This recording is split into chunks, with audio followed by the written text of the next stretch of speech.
বসন্ত পঞ্চমী। এই দিনের পর থেকেই বসন্তকালের আগমনের সূচনা হয়। শীতের শীতল হাওয়ার প্রবাহ ধীরে ধীরে কমতে থাকে।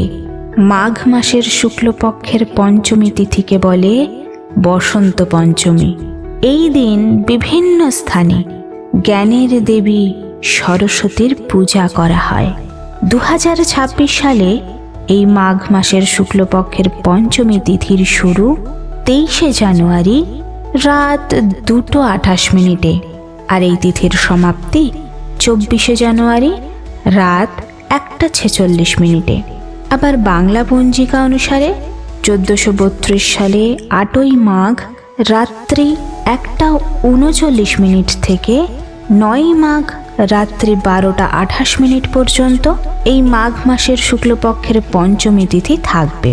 তাই উদয় তিথি অনুসারে 9ই মাঘ শুক্রবার অর্থাৎ 23শে জানুয়ারি সরস্বতী পুজো করা হবে। এই 23শে জানুয়ারি আবার নেতাজি সুভাষচন্দ্র বোসের জন্মদিন।